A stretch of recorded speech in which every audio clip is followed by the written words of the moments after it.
ವಿದ್ಯಾರ್ಥಿಗಳೇ, ಕನ್ನಡ ವ್ಯಾಕರಣದಲ್ಲಿ ಬಹಳ ಮುಖ್ಯವಾಗಿ ಮೊದಲನೇ ಹಂತ ಅಂತಂದ್ರೆ ಕನ್ನಡ ವರ್ಣಮಾಲೆ. ನಾನು ಕಳೆದ ತರಗತಿಯಲ್ಲಿ ಕನ್ನಡ ವರ್ಣಮಾಲೆ ಅಂದ್ರೆ ಏನು, ವರ್ಣ ಅಂದ್ರೆ ಏನು, ಅದರ ವಿಭಾಗಗಳು ಯಾವುವು ಅನ್ನೋದನ್ನ ನಾನು ಹೇಳಿದ್ದೆ. ಇವತ್ತು ಏನ್ ಹೇಳಕೊಟ್ಟಿದ್ದೀನಿ ಅಂತಂದ್ರೆ, ಸ್ವರಗಳು, ವ್ಯಂಜನಗಳು, ರಸ್ವಸ್ವರ, ದೀರ್ಘಸ್ವರ, ಅಲ್ಪಪ್ರಾಣ, ಮಹಾಪ್ರಾಣ, ಅನುನಾಸಿಕ ಮತ್ತು ಸಂಧ್ಯಕ್ಷರ ಹಾಗಂದ್ರೆ ಏನು ಅನ್ನೋದನ್ನ ಇವತ್ತು ನಾನು ನಿಮ್ಗೆ ತಿಳಿಸ್ಕೊಡ್ಲಿಕ್ಕೆ ಹೊರಟಿದ್ದೀನಿ. ಸೊ ವಿದ್ಯಾರ್ಥಿಗಳೇ, ನಾವಿಲ್ಲಿ ಬಹಳ ಗಮನಿಸ್ಬೇಕಾಗಿರೋದು ಹೀಗಂದ್ರೆ ಏನು ಅನ್ನುವಂಥದ್ದನ್ನ ನೋಡಿ. ಸ್ವರಗಳು ಅಂತಂದ್ರೆ ಒಟ್ಟು 13 ಅಕ್ಷರಗಳಿದಾವೆ ಸ್ವರಗಳಲ್ಲಿ. ಆ ಇಂದ ಔ ತನಕ ಅನ್ನುವಂಥದ್ದು ಈಗಾಗಲೇ ನಾನು ಕಳೆದ ತರಗತಿನಲ್ಲಿ ಇದನ್ನ ಹೇಳಿದ್ದೀನಿ.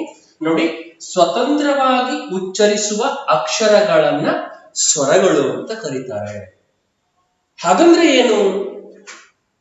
ಸ್ವತಂತ್ರವಾಗಿ ಉಚ್ಚರಿಸುವ ಅಕ್ಷರಗಳೇ ಸ್ವರಗಳು. ಬಹಟ್ ಮಾಡ್ಲಿಕ್ಕೆ ಬಹಳ ಚೆನ್ನಾಗಿದೆ. ಆದ್ರೆ ಹಾಗಂದ್ರೆ ಏನು? ಇದನ್ನ ತಿಳ್ಕೊಳ್ಳೋದಕ್ಕೆ ಮುಂಚೆ ವ್ಯಂಜನಗಳು ಅಂದ್ರೆ ಏನು ಅನ್ನೋದನ್ನ ತಿಳ್ಕೊಂಡ್ರೆ ಬಹಳ ಕ್ಲಿಯರ್ ಆಗಿ ಅರ್ಥ ಆಗುತ್ತೆ. ನೋಡಿ, ವ್ಯಂಜನಗಳು ಅಂತಂದ್ರೆ 2 ವಿಧ ಅಂತ ಹೇಳಿದ್ದೆ. ವರ್ಗೀಯ ವ್ಯಂಜನ ಕಾದಿಂದ ಮಾ ತನಕ ಮತ್ತು ಅವರ್ಗೀಯ ವ್ಯಂಜನ ಯಾದಿಂದ ಲಾ ತನಕ ಅಂತ ನಾನು ಕಳೆದ ತರಗತಿಯಲ್ಲಿ ಹೇಳಿದ್ದೆ. ಸೊ ವ್ಯಂಜನಗಳು ಅಂತಂದ್ರೆ ಸ್ವರದ ಸಹಾಯದಿಂದ ಉಚ್ಚರಿಸಲ್ಪಡುವ ಅಕ್ಷರಗಳೇ ವ್ಯಂಜನಗಳು ಅಂತ ಕರೀತಾರೆ. ಸೊ ಇಲ್ಲಿ ವ್ಯಂಜನಗಳನ್ನ ಹಾಗೆ ಉಚ್ಚಾರ ಮಾಡ್ಲಿಕ್ಕೆ ಸಾಧ್ಯ ಇಲ್ಲ. ಈಗ ನೋಡಿ, ಇಲ್ಲಿ ಏನಿದೆಯಲ್ಲ, ಇಲ್ಲಿ ಅಕ್ಷರಗಳು ಇದಾವಲ್ಲ ಇಲ್ಲಿ ನಿಮಗೆ. ಸೊ ಇವನ್ನ ನಾವೇನಂತ ಕರಿತೀವಿ? ಈ ಕಾದಿಂದ ಲಾ ತನಕ ಎಲ್ಲ ಅಕ್ಷರಗಳನ್ನ ನಾವೇನಂತ ಕರಿತೀವಿ ಅಂತಂದ್ರೆ ವ್ಯಂಜನಗಳು ಅಂತ ನಾವಿಲ್ಲಿ ಕರಿತೇವೆ.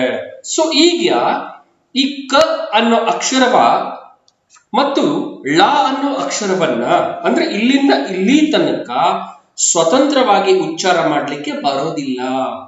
ಅವುಗಳು ಉಚ್ಚರಿಸಲ್ಪಡ್ಬೇಕಾದ್ರೆ ಆದಿಂದ ನಿಮ್ಗೆ ಇಲ್ಲಿ ತನಕ 13 ಸ್ವರಗಳ ಸಹಾಯ ಖಂಡಿತ ಬೇಕಾಗುತ್ತೆ ಅನ್ನೋಂಥದ್ದನ್ನ ನಾನು ನಿಮ್ಗೆ ತಿಳಿಸ್ಕೊಡ್ತೀನಿ. ಸೊ ಅದು ಹೇಗೆ ಅಂತಂದ್ರೆ, ಉದಾಹರಣೆಗೆ ನೋಡಿ, ನಾನು ನಿಮ್ಗೆ ಹೇಳ್ಬಿಡ್ತೀನಿ. ಈಗ ನಾವು ಇಲ್ಲಿರೋ ಕ ಅಕ್ಷರವನ್ನ ತಗೊಳ್ಳುವ. ಕಾದಿಂದ ಹಿಡ್ಕೊಂಡು ನೀವು ಯಾರ ಲಾವ ತನಕ ತಗೊಳ್ಳಿ, ನೋ ಪ್ರಾಬ್ಲಮ್. ಇಲ್ಲಿ ನೋಡಿ, ಸಣ್ಣದಾಗಿ ನಾನು ನಿಮ್ಗೆ ಬಹುಶಃ ಕಾಣಿಸ್ತಿದೆ ಅಂತ ಅನ್ಕೊಂಡಿದ್ದೀನಿ. ಇಲ್ಲಿ ಕ ಅನ್ನೋ ಅಕ್ಷರವನ್ನ ನಾವು ತಗೋಬೇಕು ಅಂತಂದ್ರೆ ಅ ಸ್ವರದ ಸಹಾಯ ಬೇಕು. ನೋಡಿ, ಕ ಅನ್ನೋ ಅಕ್ಷರ ಯಾವ ತರ ರಚನೆ ಆಗಿದೆ ಅಂದ್ರೆ, ಕ ಅನ್ನೋದು ವ್ಯಂಜನ. ಇದು ವ್ಯಂಜನ.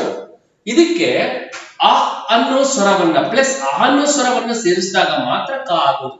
ಅಂತಂದ್ರೆ ಈ ಕ ಅನ್ನೋ ವ್ಯಂಜನ ಉಚ್ಚಾರ ಆಗ್ಬೇಕು ಅಂತಂದ್ರೆ ಇಲ್ಲಿದೆಯಲ್ಲ, ಇಲ್ಲಿ ಅ ಅನ್ನೋ ಅಕ್ಷರ, ಈ ಆ ಅನ್ನೋ ಅಕ್ಷರವನ್ನ ಇಲ್ಲಿಟ್ಟಾಗ ಮಾತ್ರ ಅದು ಕ ಅನ್ನೋ ವ್ಯಂಜನವಾಗಿ ಬದಲಾಗುತ್ತೆ.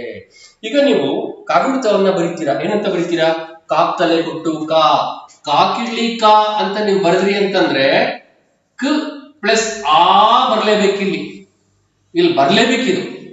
ಹಾಗಿದ್ದಾಗ ಕ ಅನ್ನೋ ವ್ಯಂಜನಕ್ಕೆ ಆ ಅನ್ನೋ ಸ್ವರ ಸೇರಿದಾಗ ಮಾತ್ರ ಅದು ಕಾ ಆಗುತ್ತೆ. ಇದೇ ತರ ನೀವು ಕಾಕ್ತಲೆ ಕೊಟ್ಟು ಕಾ, ಕಾಕಿಡ್ಲಿ ಕಾ, ಕಾ ಗುಡ್ಸು ಕಿ, ಕಾ ಗುಡ್ಸು ದೀರ್ಘ ಕಿ, ಕಾ ಕೊಂಬು ಕಿ, ಎಲ್ಲಿ ತನಕ ಹೇಳ್ತಾ ಹೋಗಿ ನೀವು ಕಾ ಕೌತ್ವ ಕೌ ಹೇಳ್ತಿರಲ್ಲ, ನೀವು ಕಾ ಕೌತ್ವ ಕೌ ಹೇಳುವಾಗ್ಲೂ ಯಾವ ತರ ಬರುತ್ತೆ ಅದು ಅಂತಂದ್ರೆ, ಇಲ್ಲಿ ಏನಿದೆಯಲ್ಲ, ಇದು ಕ ಪ್ಲಸ್ ಔ, ಕಡೆಯ ಸ್ವರ ಇದೆಯಲ್ಲ, ಸ್ವರಗಳಲ್ಲಿ ಕಡೆಯ ಸ್ವರ ಔ ಇದೆಯಲ್ಲ, ಕ ಪ್ಲಸ್ ಔ ಹೇಳಿದಾಗ ಮಾತ್ರ ಕೌ ಆಗೋದು. ಅಂದ್ರೆ ನೀವು ಕಾದಿಂದ ನೀವು ಲಾ ತನಕ ಯಾವುದೇ ಅಕ್ಷರಗಳನ್ನ, ಯಾವುದೇ ವ್ಯಂಜನಾಕ್ಷರಗಳನ್ನ ನೀವು ತಗೊಂಡ್ರು ಕೂಡ ಈ ಕಾದಿಂದ ಲಾ ತನಕ ಎಲ್ಲ ಕಾಗುಣಿತದ ಅಕ್ಷರಗಳನ್ನ ನೀವು ಕಾಕ್ ತಲೆ ಕೊಟ್ಟು ಕಾ, ಕಾಕಿಳ್ಳಿ ಕಾ, ಕಾಕೋತ್ವ ಕೋ, ಕಾಕೋತಿನ್ ದೀರ್ಘ ಕೋ ಯಾವ್ದಾದ್ರು ಬರೀರಿ. ಅಥವಾ ಇಲ್ಲಿ ತನಕ ಹೋಗಿ ನೀವು ಲಾಕ್ ತಲೆ ಕೊಟ್ಟು ಲಾ, ಲಾಕ್ ಇಳಿ ಲಾ, ಲಾಕ್ ಗುಡ್ಸು ಳಿ, ಲಾಕ್ ಗುಡ್ಸಿ ಗುಡ್ಸು ದೀರ್ಘ ಳಿ, ಲಾ ಕೌತ್ವ ಲವ್, ಲಾಕ್ 1 0 ಲಂ, ಲಾಕ್ 2 0 ಲಹ, ಎಲ್ಲಿ ತನಕ ಬೇಕಾದ್ರೂ ಹೋಗಿ ನೀವು ಆದಿಂದ ಔ ತನಕ ಬೇಕೇ ಬೇಕು. ಹಾಗಾಗಿ ನಾವು ವ್ಯಂಜನಗಳನ್ನ ಏನಂತ ಕರಿತೀವಿ ಅಂತಂದ್ರೆ ಸ್ವರದ ಸಹಾಯದಿಂದ ಉಚ್ಚರಿಸುವ ಅಕ್ಷರಗಳು ಅಂತ ನಾವು ಇದನ್ನ ಕರಿತೀವಿ. ಯಾಕೆ ಅಂತಂದ್ರೆ ಸ್ವರಗಳು ಯಾವುದು ಅಂತ ಈಗಾಗಲೇ ನಾನು ನಿಮ್ಗೆ ಹೇಳಿದ್ದೇನೆ.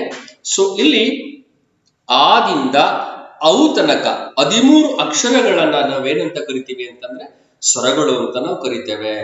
ಈ ಸ್ವರಗಳ ಸಹಾಯ ಇಲ್ಲದೆ ಹೋದರೆ ಇಲ್ಲಿಂದ ಇಲ್ಲಿರುವಂತಹ ಎಲ್ಲ ವ್ಯಂಜನಗಳನ್ನ ಉಚ್ಚಾರ ಮಾಡ್ಲಿಕ್ಕೆ ಬರೋದಿಲ್ಲ. ಹಾಗಾಗಿ ವ್ಯಂಜನಗಳು ಅಂತಂದರೆ ಸ್ವರದ ಸಹಾಯದಿಂದ ಉಚ್ಚರಿಸುವ ಅಕ್ಷರಗಳು ಅಂತ ನಾವು ಕರಿತೇವೆ. ನಾನು ಮೊದಲೇ ಹೇಳಿದೆ, ಸ್ವರಗಳು ಸ್ವತಂತ್ರವಾಗಿ ಉಚ್ಚರಿಸುವ ಅಕ್ಷರಗಳು ಅಂದ್ರೆ ಏನು ಅನ್ನೋದನ್ನ ತಿಳ್ಕೊಳ್ಳೋಕ್ ಮುಂಚೆ ವ್ಯಂಜನಗಳು ಅಂದ್ರೆ ಏನು ಅನ್ನೋದನ್ನ ತಿಳ್ಕೋಬೇಕು ಅಂತ ಹೇಳಿದ್ದೆ. ಬಹುಶಃ ಈಗ ನಿಮ್ಗೆ ಕ್ಲಿಯರ್ ಆಗಿ ಅರ್ಥ ಆಗಿದೆ ಅಂತ ಅನ್ಕೋತೀನಿ. ಈ ವ್ಯಂಜನಾಕ್ಷರಗಳು ಏನು ಕಾದಿಂದ ಳ ತನಕ ಇದಾವಲ್ಲ, ಇವುಗಳನ್ನ ಉಚ್ಚಾರ ಮಾಡ್ಲಿಕ್ಕೆ ಆದಿಂದ ಔ ಸ್ವರಗಳ ಸಹಾಯ ಬಹಳ ಮುಖ್ಯ. ಹಾಗಂದ್ರೆ ಈಗ ಸ್ವರಗಳು ಅಂದ್ರೆ ಏನು ಅಂತಂದ್ರೆ, ನೀವು ಇಲ್ಲೇನು ನೀವು ಸ್ವರಗಳ ತಗೋತೀರಲ್ಲ, ಇಲ್ಲಿ ಆದಿಂದ ನೀವು ಇಲ್ಲಿ ಔ ತನಕ ಎಲ್ಲಾ ಸ್ವರಗಳನ್ನ ನೀವು ತಗೋತಿರಲ್ಲ, ಇವುಗಳು ಸ್ವತಂತ್ರ. ಇವುಗಳಿಗೆ ಯಾವ್ದನ್ನು ಪ್ಲಸ್ ಮಾಡಿ ಆಡ್ ಮಾಡೋ ಅವಶ್ಯಕತೆ ಇಲ್ಲ.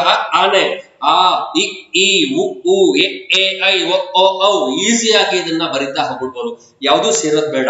ಆದ್ರೆ ಇದು ಕ ಆಗ್ಬೇಕು ಅಂದ್ರೆ ಕ ಪ್ಲಸ್ ಆ ನಾನು ಇಲ್ಲಿ ತೋರಿಸಿದ್ದೀನಲ್ಲ, ಸೊ ಇದೇ ತರ ನೀವು ಕ ಪ್ಲಸ್ ಔ ಬರೀರಿ, ಅವಾಗ ಏನಾಗುತ್ತೆ ಕೌ ಆಗುತ್ತೆ. ಹಾಗೆ ಇಲ್ಲಿಂದ ಇಲ್ಲಿ ತನಕ ಎಲ್ಲ ವ್ಯಂಜನಾಕ್ಷರಗಳನ್ನ ಉಚ್ಚಾರ ಮಾಡ್ಬೇಕು ಅಂತಂದ್ರೆ ಇವುಗಳ ಸಹಾಯ ಖಂಡಿತ ಬೇಕು. ಹಾಗಾಗಿ ಈ ಯಾವುದರ ಸಹಾಯ ಇಲ್ಲದೆ ಇವುಗಳನ್ನ ನಾವು ಸ್ವತಂತ್ರವಾಗಿ ಉಚ್ಚರಿಸಬಹುದು. ಇದಕ್ಕೆ ಯಾವುದೇ ಸಹಾಯ ಬೇಡ. ಹಾಗಾಗಿ ಯಾವುದರ ಸಹಾಯವಿಲ್ಲದೆ ನಾವು ಆದಿಂದ ಔ ತನಕ ಇರುವಂತಹ ಎಲ್ಲ ಸ್ವರಗಳನ್ನ ಉಚ್ಚಾರ ಮಾಡ್ಲಿಕ್ಕೆ ಸಾಧ್ಯ ಇರೋದ್ರಿಂದ ಅದನ್ನ ನಾವೇನಂತ ಕರಿತೀವಿ, ಸ್ವತಂತ್ರವಾಗಿ ಉಚ್ಚರಿಸುವ ಅಕ್ಷರಗಳನ್ನ ಸ್ವರಗಳು ಅಂತ ಕರಿತೇವೆ. ಸ್ವರದ ಸಹಾಯದಿಂದ ಉಚ್ಚರಿಸುವ ಅಕ್ಷರಗಳು ಕಾದಿಂದ ಳ ತನಕ, ಅವು ಕಾಗುಣಿತದ ಯಾವುದೇ ರೂಪದಲ್ಲಿರಲಿ, ಅವುಗಳಿಗೆ ಉಚ್ಚಾರ ಮಾಡ್ಬೇಕು ಅಂದ್ರೆ ಆದಿಂದ ಔ ಅನ್ನುವಂತಹ ಸ್ವರಗಳ ಸಹಾಯ ಬೇಕು. ಈಗ ನಿಮ್ಗೆ ಅರ್ಥ ಆಗಿದೆ ಅಂತ ಅನ್ಕೊಂಡಿದ್ದೀನಿ. ಈಗ ಹ್ರಸ್ವ ಸ್ವರ ಅಂದ್ರೆ ಏನು ಅನ್ನುವಂಥದ್ದನ್ನ ನಾವು ನೋಡುವ.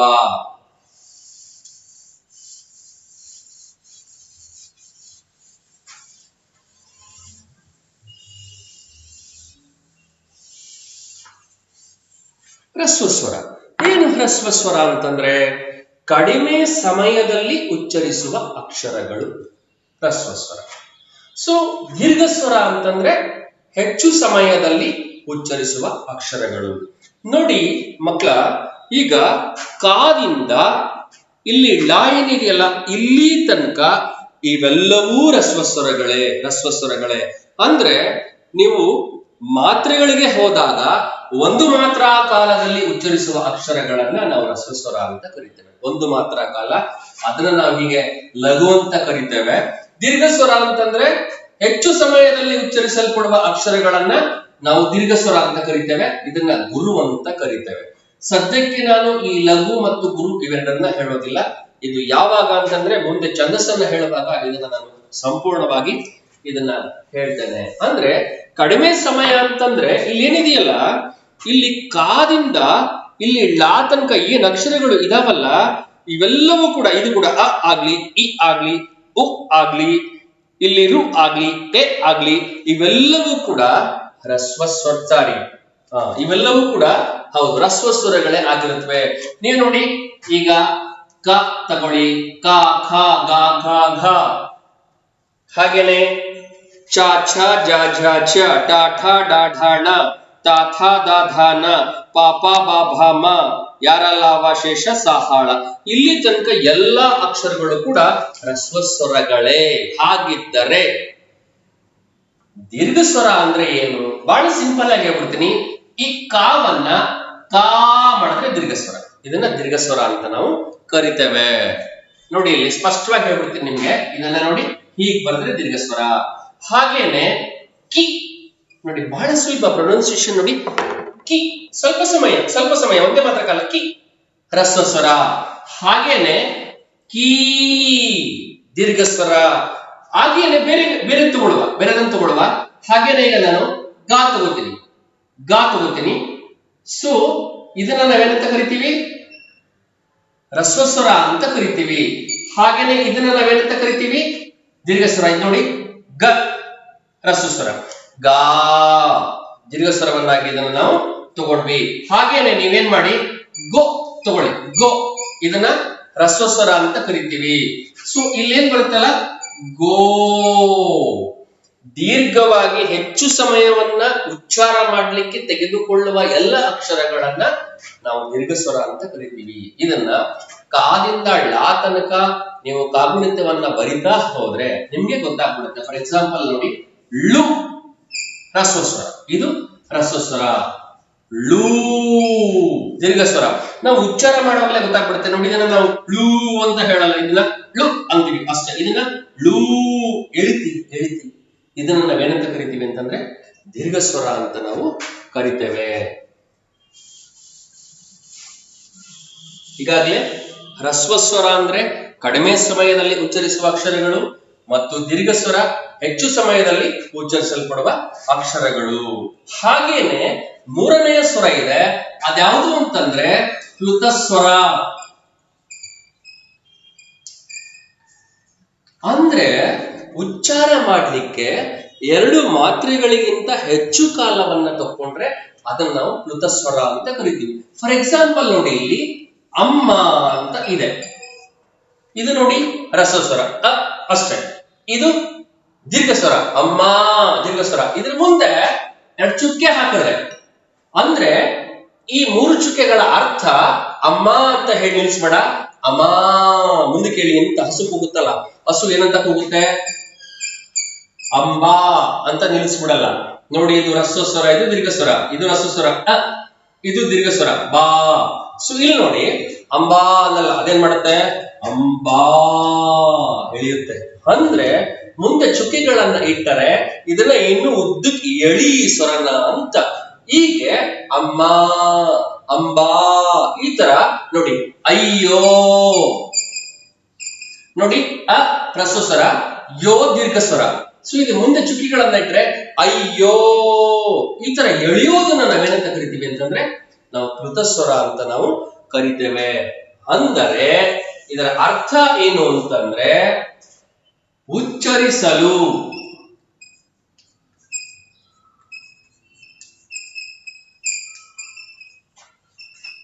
ಎರಡು ಮಾತ್ರೆಗಳಿಗಿಂತ ಹೆಚ್ಚು ಸಮಯ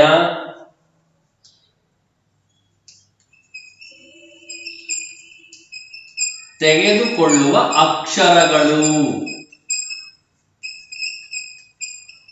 ತೆಗೆದುಕೊಳ್ಳುವ ಅಕ್ಷರಗಳನ್ನ ನಾವೇನಂತ ಕರಿತೀವಿ ಅಂತಂದ್ರೆ ಪ್ಲುತಸ್ವರ ಅಂತ ನಾವು ಕರಿತೇವೆ. ಹೀಗಾಗಿ ಉದಾಹರಣೆ ಇದಕ್ಕೆ ಏನು ಅಂತಂದ್ರೆ, ಉದಾಹರಣೆಗೆ ಇದನ್ನ ನಾವೇನಂತ ಕರೀಬಹುದು, ಅಯ್ಯೋ, ಅಯ್ಯೋ, ಅಮ್ಮ. ಈ ತರ 2 ಮಾತ್ರೆಗಳಿಗಿಂತ ಹೆಚ್ಚು ಸಮಯವನ್ನ ತಗೊಂಡ್ರೆ ಅದನ್ನ ನಾವು ಪ್ಲುತಸ್ವರ ಅಂತ ನಾವು ಕರಿತೇವೆ. ಸೊ ಈಗಾಗಲೇ ನಿಮ್ಗೆ ಹ್ರಸ್ವಸ್ವರ ಅಂದ್ರೆ ಕಡಿಮೆ ಸಮಯ, ಇದನ್ನ ಹೇಳಿದ್ದೀನಿ. ಕಾದಿಂದ ಲಾ ತನಕ ಇರುವಂತಹ ಈ ರೂಪದಲ್ಲಿ, ಇದೇ ರೂಪದಲ್ಲಿ ನಾವೆಲ್ಲ ಅಕ್ಷರಗಳನ್ನ ನೋಡೋದಾದ್ರೆ ಕಾದಿಂದ ಲಾ ತನಕ ಇದನ್ನೆಲ್ಲ ನಾವೇನಂತ ಕರಿತೀವಿ ಅಂದ್ರೆ ಹ್ರಸ್ವಸ್ವರ ಅಂತ ಕರಿತೀವಿ. ದೀರ್ಘಸ್ವರ ಅಂತಂದ್ರೆ ಹೆಚ್ಚು ಸಮಯ, ಕಾ, ಮಾ, ಬಾ, ಅಕ್ಕ, ಇವನ್ನೆಲ್ಲ ನಾವೇನಂತ ಕರಿತೀವಿ ಅಂತಂದ್ರೆ ದೀರ್ಘಸ್ವರ ಅಂತ ನಾವು ಕರಿತೇವೆ. ಹಾಗೇನೆ ಪ್ಲುತಸ್ವರ ಅಂತಂದ್ರೆ ಈಗ ಯಾರೋ ಬಿದ್ದು ಬಿಟ್ರು ಅಯ್ಯೋ ಅಂತ ಕೂಗ್ತೀವಿ, ಅಂದ್ರೆ ಉದ್ದಕ್ಕೆ ಕೇಳಿದ್ರೆ 2 ಮಾತ್ರೆಗಿಂತ ಜಾಸ್ತಿ ಸಮಯವನ್ನು ತಗೊಂಡ್ರೆ ಅದನ್ನ ನಾವೇನಂತ ಕರಿತೀವಿ, ಪ್ಲುತಸ್ವರ ಅಂತ ಕರಿತೀವಿ. ಈಗಾಗ ನಿಮಗೆ ಸ್ವರ ಅಂದ್ರೆ ಏನು, ವ್ಯಂಜನ ಅಂದ್ರೆ ಏನು, ಹ್ರಸ್ವಸ್ವರ ಅಂದ್ರೆ ಏನು, ದೀರ್ಘಸ್ವರ ಅಂದ್ರೆ ಏನು ಮತ್ತು ಪ್ಲುತಸ್ವರ ಅಂದ್ರೆ ಏನು, ಇದಿಷ್ಟು ಕೂಡ ನಿಮ್ಗೆ ಅರ್ಥ ಆಗಿದೆ ಅಂತ ನಾನು ಅನ್ಕೊಂಡಿದ್ದೀನಿ. ಈಗ ಕೊನೆಯದಾಗಿ ಉಳ್ಕೊಳ್ಳೋದೇನಂತಂದ್ರೆ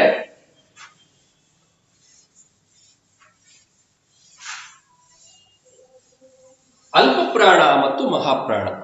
ವಿದ್ಯಾರ್ಥಿಗಳು ಓದುವಾಗ ಬಹಳಷ್ಟು ಕನ್ಫ್ಯೂಸ್ ಮಾಡ್ಕೊಳ್ಳೋದು ಎಲ್ಲಿ ಅಂತಂದ್ರೆ ಹ್ರಸ್ವಸ್ವರ, ದೀರ್ಘಸ್ವರ ಮತ್ತು ಅಲ್ಪಪ್ರಾಣ ಮತ್ತು ಮಹಾಪ್ರಾಣ. ಇವುಗಳಲ್ಲಿ ವಿದ್ಯಾರ್ಥಿಗಳು ಬಹಳಷ್ಟು ಕನ್ಫ್ಯೂಷನ್ ಮಾಡ್ಕೊಳ್ತಾರೆ. ಅದಾಗೋದ್ ಬೇಡ ಅನ್ನೋದನ್ನ ಬಹಳ ಕ್ಲಿಯರ್ ಆಗಿ ನಿಮ್ಗೆ ಹೇಳ್ಕೊಡ್ತೀನಿ ನೋಡಿ. ಅಲ್ಪಪ್ರಾಣ ಅಂತಂದ್ರೆ ಏನು? ಕಡಿಮೆ ಉಸಿರಿನಿಂದ ಉಚ್ಚರಿಸುವ ಅಕ್ಷರಗಳು. ಮಹಾಪ್ರಾಣ ಅಂತಂದ್ರೆ ಹೆಚ್ಚು ಉಸಿರಿನಿಂದ ಉಚ್ಚರಿಸಲ್ಪಡುವ ಅಕ್ಷರಗಳು. ಏನಾಗಂದ್ರೆ ನಾನು ನಿಮ್ಗೆ ಆಗ್ಲೇ ಹೇಳಿದ್ದೆ, ಇಲ್ಲೇನಿದೆಯಲ್ಲ ಅಕ್ಷರಗಳು, ಇಲ್ಲೇನಿದೆವಲ್ಲ ನಿಮ್ಮ ಮುಂದೆ, ಇಲ್ಲಿ ನೋಡಿ, ಇಲ್ಲಿ ಕ ಚ ಟ ತ ಪ ಬಹಳ ಈಸಿ. ಗಂಟಲಿನಿಂದಲೇ ನಾವು ಈ ಅಕ್ಷರಗಳನ್ನ ನಾವು ಉಚ್ಚಾರ ಮಾಡ್ಬಿಡ್ತೀವಿ. ನೋಡಿ ಇದನ್ನ ಕ ಚ ಟ ತ ಪ ಬಹಳ ಸುಲಭವಾಗಿ ಹೇಳ್ತೀವಿ. ಅಂದ್ರೆ ಕಡಿಮೆ ಉಸಿರು ಸಾಕು, ಕಡಿಮೆ ಉಸಿರು ಸಾಕು. ಹಾಗೆ ನೋಡಿ ಇಲ್ಲೇನಿದೆಯಲ್ಲ ಈ ಅಕ್ಷರಗಳನ್ನ ಕೂಡ ಗ ಜ ಡ ದ ಬ, ಇಲ್ಲಿಂದಾನೆ ಗಂಟಲಿನಿಂದ ಈಚೆ ಉಸಿರು ಬಿಟ್ರೆ ಸಾಕು, ಕಡಿಮೆ ಉಸಿರು. ಬಹಳ ಹೆಚ್ಚು ಉಸಿರನ್ನ ತೆಗೆದುಕೊಂಡು ಉಚ್ಚಾರ ಮಾಡೋ ಅವಶ್ಯಕತೆ ಇಲ್ಲ. ಹಾಗಾಗಿ ಗಾಚಾಟಾತಪ ಮತ್ತು ಗಾಜಾಡಾದಪ ಅಕ್ಷರಗಳನ್ನ ಕಾಗುಣಿತದ ಯಾವುದೇ ರೂಪದಲ್ಲಿರ್ಲಿ ಅದನ್ನ ನಾವೇನಂತ ಕರಿತೀವಿ ಅಂತಂದ್ರೆ ಅಲ್ಪ ಪ್ರಾಣ ಅಂತ ಕರಿತೀವಿ. ನೀವು ಕನ್ಫ್ಯೂಸ್ ಆಗ್ಬೇಡಿ. ನೋಡಿ, ಕ ಅನ್ನೋದು ಹ್ರಸ್ವ ಸ್ವರ, ಕ ಅನ್ನೋದು ದೀರ್ಘ ಸ್ವರ, ಕಿ ಅನ್ನೋದು ಹ್ರಸ್ವ ಸ್ವರ, ಕಿ ಅನ್ನೋದು ದೀರ್ಘ ಸ್ವರ. ಆದರೆ ಪ್ರಾಣದ ವಿಚಾರಕ್ಕೆ ಬಂದ್ರೆ ಅಂತಂದ್ರೆ ಅಲ್ಪ ಪ್ರಾಣ ಮತ್ತು ಮಹಾಪ್ರಾಣದ ವಿಚಾರಕ್ಕೆ ಬಂದ್ರೆ ಈ ಅಕ್ಷರಗಳಿದಾವಲ್ಲ ಕಚಟತಪ ಮತ್ತು ಈ ಗಾಚಾಟತಪ ಅಕ್ಷರಗಳೇನಿದಾವಲ್ಲ ಕಾಗುಣಿತದ ಯಾವುದೇ ರೂಪದಲ್ಲಿ ಬೇಕಾದ್ರೂ ಬರ್ಕೊಳ್ಳಿ. ಉದಾಹರಣೆಗೆ ನಿಮ್ ಭಾಷೆಯಲ್ಲಿ ಹೇಳ್ಬಿಡ್ತೀನಿ, ನೀವು ಕಾಕ್ತಲೆ ಕೊಟ್ಟು ಕಾ ಅನ್ನೋದು ಮಾಯ ಆಗೋಗಿದೀಗ. ನಿಮ್ ಭಾಷೆಯಲ್ಲಿ ಹೇಳ್ತೀನಿ, ಕಾಕಾ ಕಿ ಕಿ ಕು ಕು ಕೆ ಕೆ ಕೈ ಕೋ ಕೋ ಕೋ ಕಂ ಕಹ, ಎಲ್ಲಿ ಯಾವ್ದಾದ್ರೆ ಬರ್ಕೊಳ್ಳಿ ನೀವು, ಎಲ್ಲವೂ ಕೂಡ ಅಲ್ಪ ಪ್ರಾಣಗಳೇ. ಬಹಳ ವಿದ್ಯಾರ್ಥಿಗಳು ಕನ್ಫ್ಯೂಸ್ ಆಗೋದು ಎಲ್ಲಿ ಅಂತಂದ್ರೆ ಕ ಅನ್ನೋದು ಅಲ್ಪ ಪ್ರಾಣ, ಕ ಅನ್ನೋದು ಮಹಾಪ್ರಾಣ ಅಂತ ಅಂದ್ಕೋಬೇಡಿ. ಕ ಅನ್ನೋದು ಹ್ರಸ್ವ ಸ್ವರ, ಕ ಅನ್ನೋದು ದೀರ್ಘ ಸ್ವರ, ಅದು ಬೇರೆ ಮಾತು. ಆದರೆ ಪ್ರಾಣದ ವಿಚಾರಕ್ಕೆ ಬಂದ್ರೆ ನಾನು ನಿಮಗೆ ಮತ್ತೆ ಅದನ್ನೇ ಹೇಳ್ತಾ ಇದ್ದೀನಿ. ಕಾಕಾ ಕಿ ಕಿ ಕು ಕು ಕಾಗುಣಿತದ ಕಂ ಕಹ ತನಕನೂ ಇದು ಅಲ್ಪ ಪ್ರಾಣನೆ, ಇದು ಚಂ ಚಹ ತನಕನೂ ಇದು ಅಲ್ಪ ಪ್ರಾಣನೆ. ಇದನ್ನ ಟಾಟಾ ಟಿ ಟಿ ಟು ಟು ಏನ್ ಬೇಕಾದ್ರೂ ಬರ್ಕೊಳ್ಳಿ, ಅಲ್ಪ ಪ್ರಾಣ. ಇವೆಲ್ಲವೂ ಕೂಡ ಹಾಗೇನೆ, ತಾತಾ ತೀತಿ ಪಾ ಪಾ ಪಿ ಪಿ ಪೂ ಪೂ ಪೇ ಪೇ ಪೈ ಪೋ ಪೋ ಪೋ ಪಂಪಹ ಯಾವ್ದು ಬೇಕಾದ್ರೂ ಬರ್ಕೊಳ್ಳಿ, ಹೇಗಾದ್ರೂ ಬರ್ಕೊಳ್ಳಿ, ಅಲ್ಪ ಪ್ರಾಣ. ಯಾಕೆ ಅಂದ್ರೆ ಮಕ್ಕಳ, ನಾವು ಕಾಕಾ ಕಿ ಕಿ ಸರ್ ಕೀ ಅನ್ನೋದು ನಾವು ಜಾಸ್ತಿ ಸಮಯ ತಗೋತೀವಲ್ಲ, ಜಾಸ್ತಿ ಸಮಯ ತಗೋತೀವಿ, ಆದ್ರೆ ನಾವು ಕಡಿಮೆ ಉಸಿರು ತಗೋತೀವಿ ಉಚ್ಚಾರಣೆ ಮಾಡ್ಲಿಕ್ಕೆ. ಹಾಗಾಗಿ ಈ ಕಾಚಾಟತಪ ಮತ್ತು ಗಾಜಾಡಾದಬ ಈ ಎರಡು, ಈ 5 ಅಕ್ಷರಗಳು ಮತ್ತು ವರ್ಗೀಯ ವ್ಯಂಜನದ ಮೊದಲನೇ ಸಾಲಿನ ಈ ಕಾಚಾಟತಪ ಅಕ್ಷರಗಳು ಮತ್ತು 3ನೇ ಸಾಲಿನ ಗಾಜಾಡಾದಬ ಅಕ್ಷರಗಳನ್ನ ಕಾಗುಣಿತದ ಯಾವುದೇ ರೂಪದಲ್ಲಿದ್ರೂ ಸಹ ನಾವೇನಂತ ಕರಿತೀವಿ, ಇದನ್ನ ಅಲ್ಪ ಪ್ರಾಣಗಳು ಅಂತ ಇದನ್ನ ನಾವು ಕರಿತೇವೆ. ಮತ್ತೆ ಇದನ್ನ ನೋಡಿ, ನಾವು ಕಚಟತಪ ಗಜಡತಪ ಅಂತ ಹೇಳ್ಬಿಟ್ವಿ, ಗೊತ್ತಾಗ್ಬಿಡುತ್ತೆ ಹೆಸರಲ್ಲಿ. ಇಲ್ಲಿ ನೋಡಿ, ಖ ಛ ಠ ಥ ಫ ನಾಭಿಯಿಂದ ಉಸಿರು ಬರುತ್ತೆ. ನಾಭಿ ಅಂದ್ರೆ ಹೊಕ್ಕುಳು ಅಂತ ಕರೀತಾರೆ. ಹೊಟ್ಟೆ ಈಗ ಶೇಕ್ ಆಗುತ್ತೆ ಇದನ್ನ ಹೇಳುವಾಗ. ನೋಡಿ, ಖ ಛ ಠ ಥ ಫ ಇದನ್ನ ಮಹಾಪ್ರಾಣ ಅಂತ ಕರೀತಾರೆ. ಯಾಕೆಂತಂದ್ರೆ ಹೆಚ್ಚು ಉಸಿರನ್ನ ಬಳಸಿ ನಾವು ಉಚ್ಚಾರವನ್ನ ಮಾಡ್ತೇವೆ. ನೋಡಿ ಇಲ್ಲಿ ಘ ಝ ಢ ಧ ಧ ಈ ವರ್ಗದ 2 ಮತ್ತು 4ನೇ ಸಾಲಿನ ಅಕ್ಷರಗಳು ಕಾಗುಣಿತದ ಯಾವುದೇ ರೂಪದಲ್ಲಿರಲಿ, ಈ ಖ ಛ ಠ ಥ ಫ ಮತ್ತು ಈ ಘ ಝ ಢ ಧ ಬ ವರ್ಗದ 2 ಮತ್ತು 4ನೇ ಅಕ್ಷರಗಳು ಕಾಗುಣಿತದ ಕೊನೆ ತನಕನು ಖ ಖ ಖಿ ಖಿ ನೀವು ಎಷ್ಟಾದ್ರೂ ಬರೀರಿ, ಠ ಠ ಠಿ ಠಿ ಫ ಫ ಫಿ ಫಿ ಫಂ ಪಹ ಇವೆಲ್ಲವೂ ಕೂಡ ಮಹಾಪ್ರಾಣಗಳು. ಕಾಗುಣಿತದ ಯಾವುದೇ ರೂಪದಲ್ಲಿದ್ರೂ ಕೂಡ ವರ್ಗದ 2ನೇ ಅಕ್ಷರಗಳನ್ನ ಮಹಾಪ್ರಾಣಗಳು ಅಂತ ಕರಿತೇವೆ ಮತ್ತು ವರ್ಗದ 4ನೇ ಸಾಲಿನ ಅಕ್ಷರಗಳನ್ನ ನಾವು ಮಹಾಪ್ರಾಣಗಳು ಅಂತ ನಾವು ಕರಿತೇವೆ. ಇದಿಷ್ಟು ನಿಮಗೆ ಅರ್ಥ ಆಗಿದೆ ಅಂತ ನಾನು ಅಂದ್ಕೊಂಡಿದ್ದೀನಿ. ನೆಕ್ಸ್ಟ್ ಬರೋದೇನಂತಂದ್ರೆ ಅಲ್ಪ ಪ್ರಾಣ ಮಹಾಪ್ರಾಣ ಆದ್ಮೇಲೆ ಅನುನಾಸಿಕಗಳು.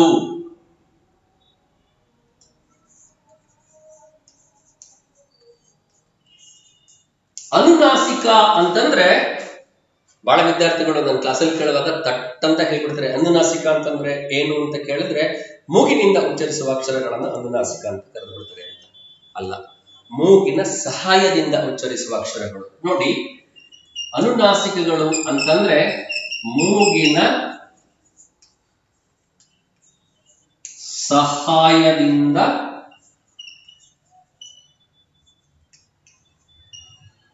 ಉಚ್ಚರಿಸಲ್ಪಡುವ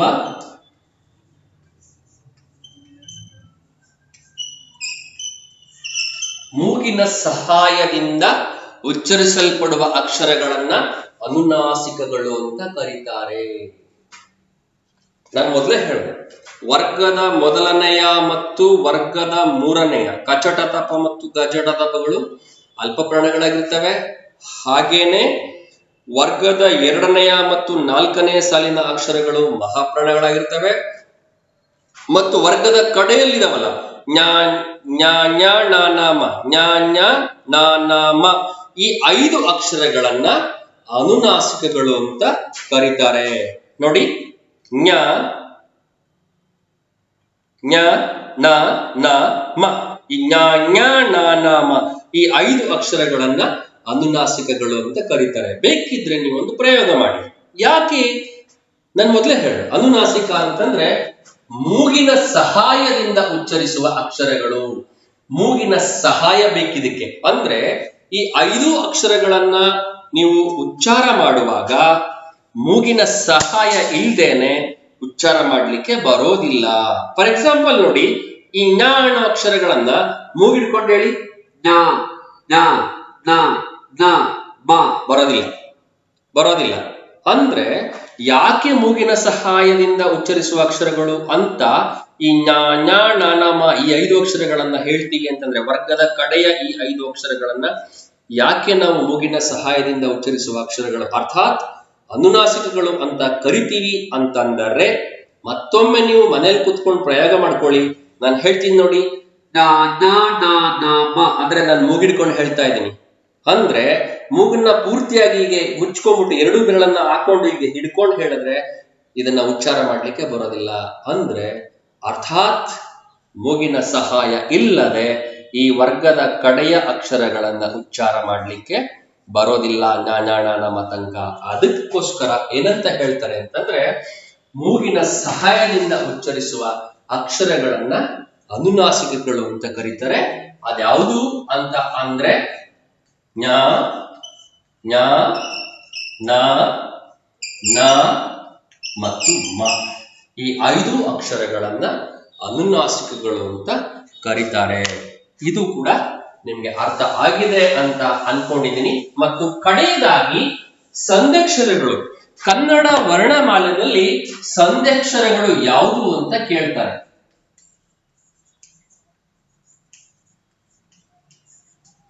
ಸಂಧ್ಯಕ್ಷರಗಳು ಕನ್ನಡ ವರ್ಣಮಾಲೆಯಲ್ಲಿ 2 ಅಕ್ಷರಗಳಿದಾವೆ. ಅದ್ಯಾವುದು ಅಂತಂದ್ರೆ ಐ ಮತ್ತು ಔ.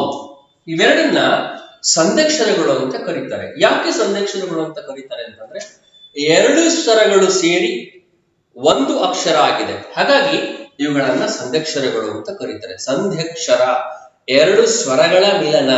2 ಸ್ವರಗಳ ಮಿಲನವನ್ನ ನಾವು ಸಂಧ್ಯಕ್ಷರ ಅಂತ ಕರಿತೀವಿ. ನೋಡಿ, ಐ ನೋಡಿ, ಐ ಐ ಆ ಮೊದಲು ಆ ಬರ್ತಾ ಇದೆ, ಪ್ಲಸ್ ಯಾವ್ದು ಸೇರ್ಕೊಂಡಿದೆ ಅಂತಂದ್ರೆ ಐ ಐ ನೋಡಿ, ಐ ಲಾಸ್ಟ್ ಇ ಬರ್ತಾ ಇದೆ ನೋಡಿ, ಐ ನೋಡಿ, ಆ ಪ್ಲಸ್ ಇ ಐ ಐ.